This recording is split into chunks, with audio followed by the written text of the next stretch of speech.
Hi everyone, welcome back. I'm Jayson Infinite Magic, and today we're going to be doing a question and answer Q&A video. I'm thinking maybe doing more than just doing everything in one video, because there's quite a few questions here, and these are questions that are being asked of me in the comments. So I thought it'd be a good opportunity to answer some of these questions the best I can. So I might have to do part 1 to part 3, whatever I do, because I don't want to do an hour plus video, to just do little bits. If you're new here, welcome. I'm Jayson Infinite Magic. I'm an energy healer, and I've been doing energy healings for quite a while now, over 15 years. And for those of you who are been watching and relaxing to my healing videos, welcome back.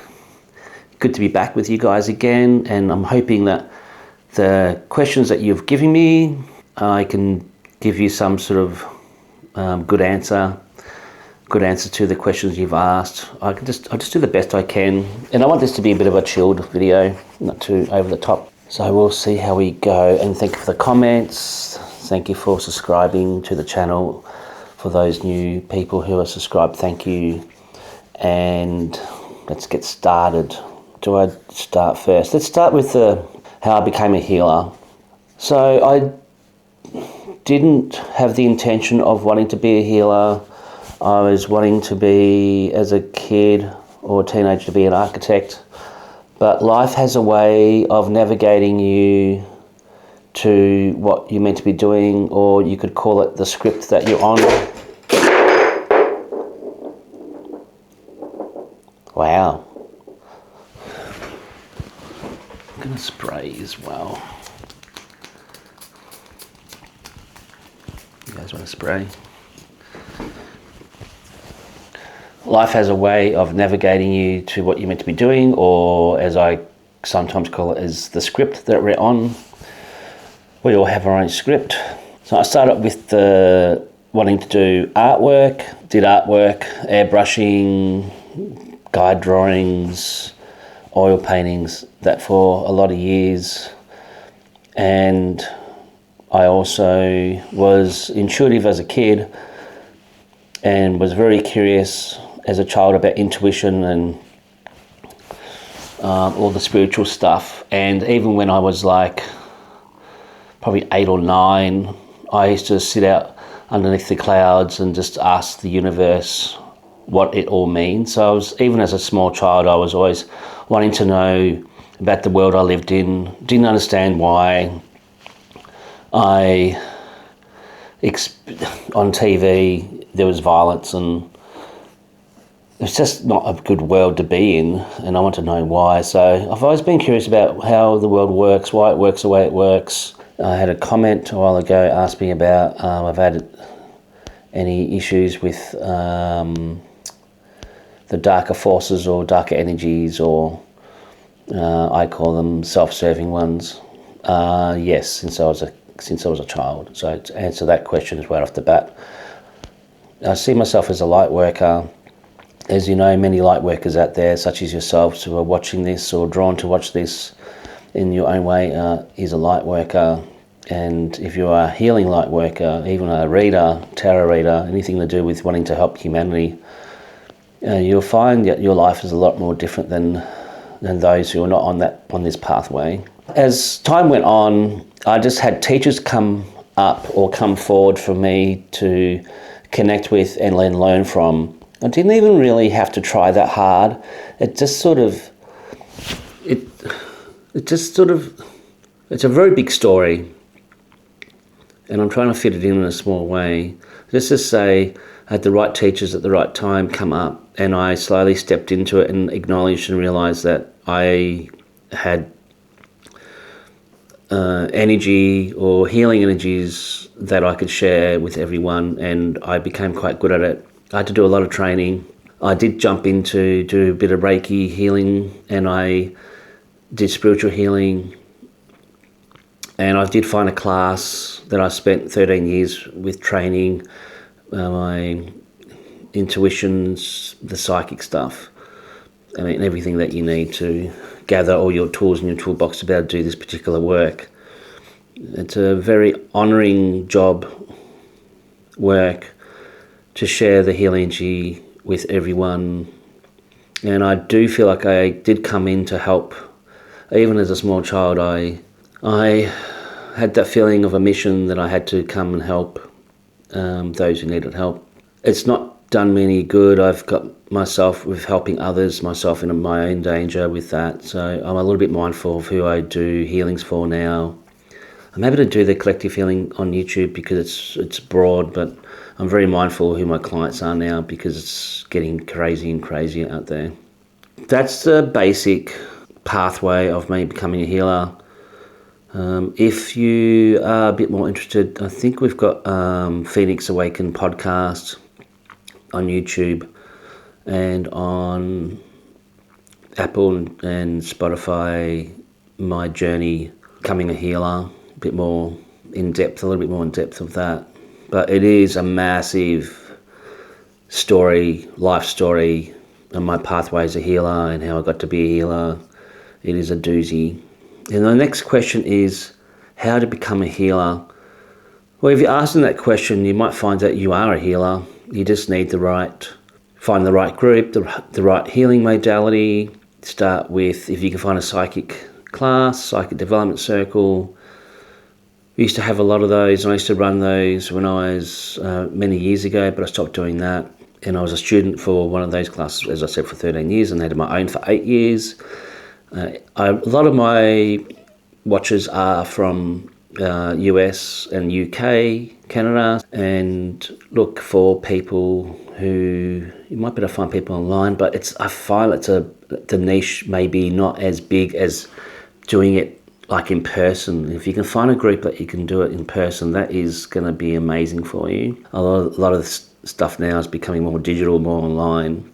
Find something that you feel drawn to, feel like your soul is like, yes, or your heart's like, yes, I feel that's for me. Because as I said, I did spiritual healing, then I done Reiki, and then I just come across, I was doing a day of readings for the class I was being a student for, and this lady came in doing Chiron healing, and I watched her and I went, yes, that's what I've been looking for.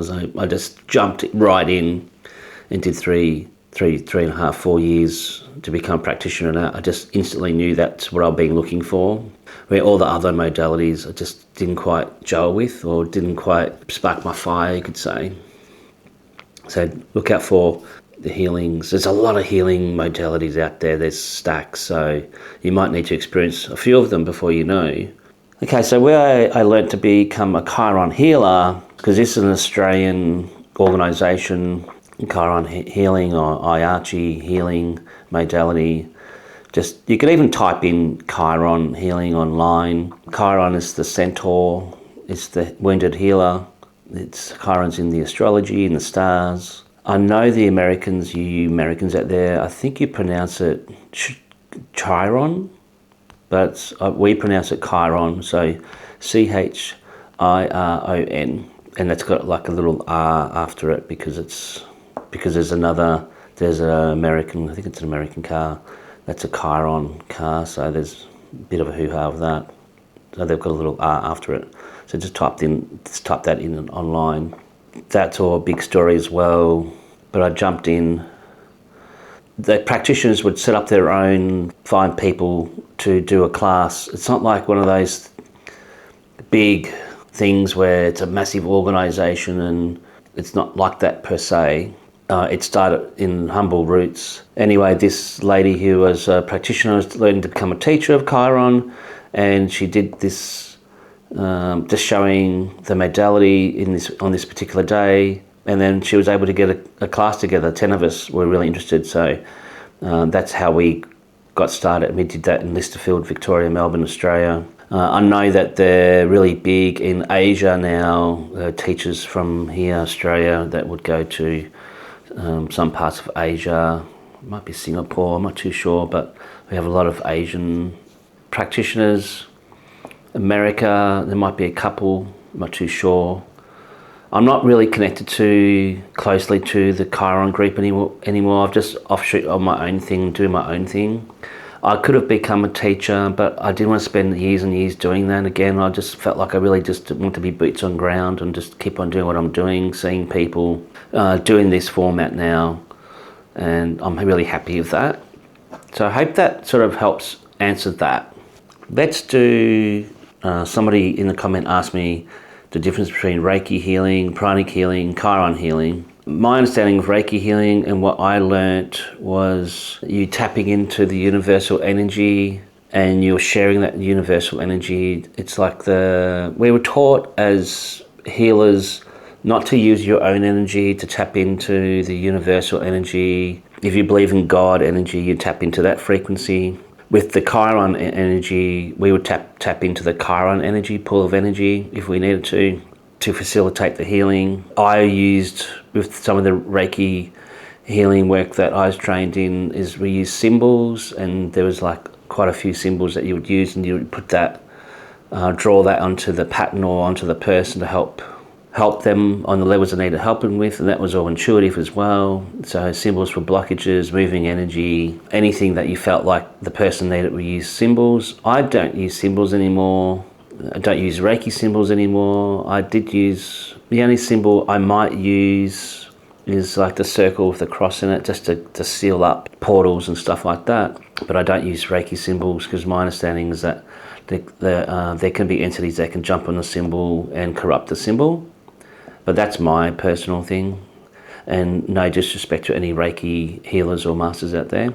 I believe that all healing modalities have their place, and not one person's might need another, like they might need a Chiron healing, or they might need a Reiki, or they might need like a Bowen therapist, or they might need a chiropractor, they might need, there's so many different healings. It just depends on what you're drawn to. Massage is a healing therapy. That's what my understanding of Reiki is. Pranic breathing is breathing life force prana into your being. I've used prana, I haven't done it for a while actually, so when I got asked this question I'm like, I haven't done this for a while, but I breathe it in through the top of my head,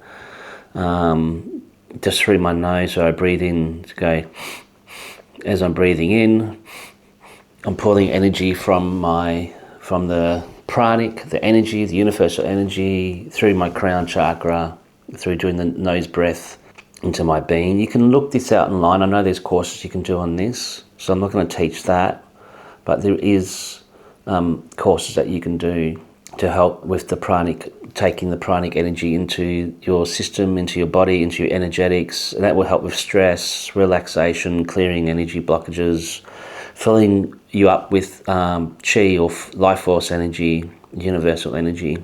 So you can do that with everything else that you're doing.